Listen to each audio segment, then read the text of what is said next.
Hey everybody, this is Grace, and in this video I'm going to talk about dysfunctional marriages.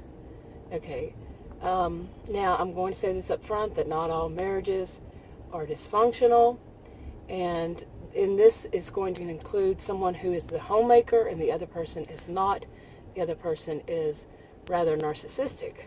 Okay, now not all marriages is the homemaker the woman. I am going to use a male-female marriage for an example. It's not always the woman who is the homemaker, and it's not always the male who is the one that with narcissistic behaviors. Okay, got all that? Okay.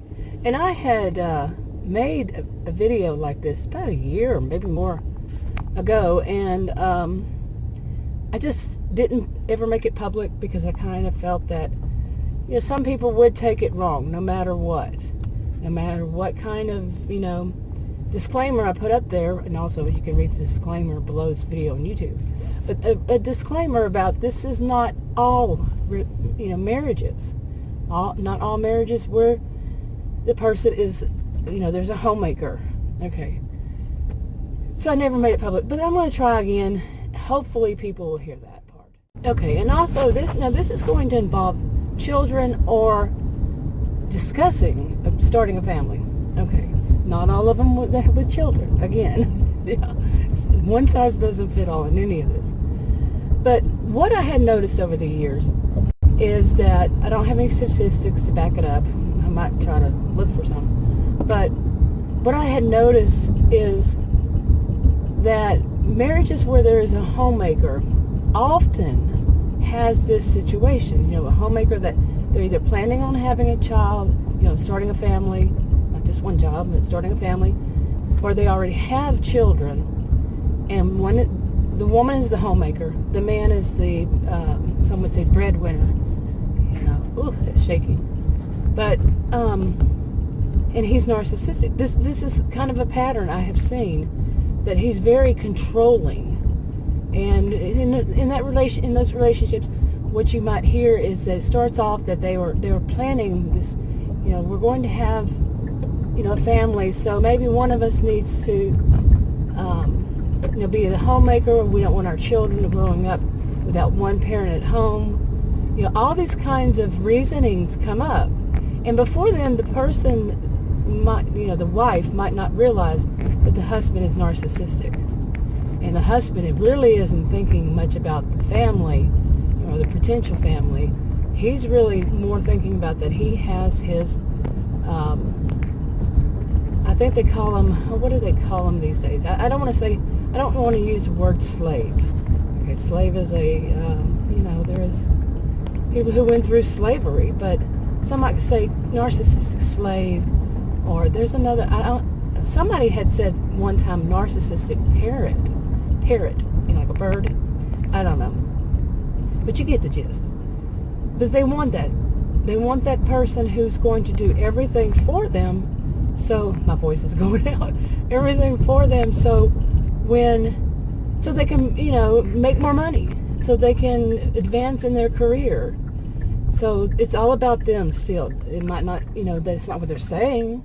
They're saying they're thinking about having a family. They're saying like, the two of us, the unit here, we're going to be the parental, unit at some point, or already are, and they're saying it as though it's a good thing for both of you, when it's not. It's not a good thing for both of you. It's just a good thing for them.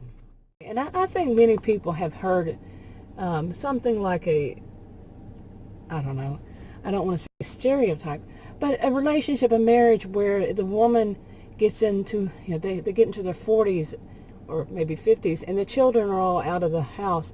Then suddenly he wants a divorce, and the narcissistic one, and she, the homemaker, she hasn't worked outside the home. She has no experience to get a job.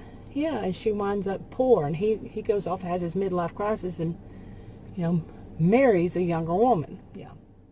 Saying it's a midlife crisis is just putting it nicely. Well, do we want to put it nicely, right? Anyway, you see what I'm saying.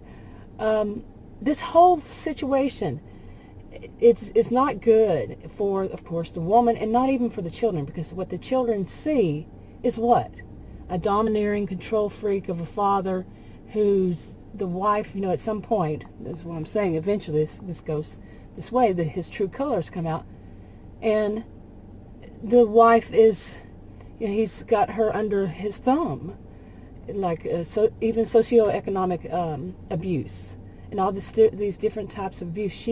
She's basically stuck unless she can get divorced, and then she won't have the money to get the divorce, which, depends on where you live. She might be able to get it from him. Yeah, he has to pay for it.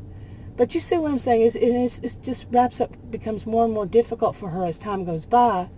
And then at the end of it, all that she's suffered through, he runs off and has waits till the kids are out so he doesn't have to pay any child support, and runs off with somebody younger, as if he's not had somebody the whole time.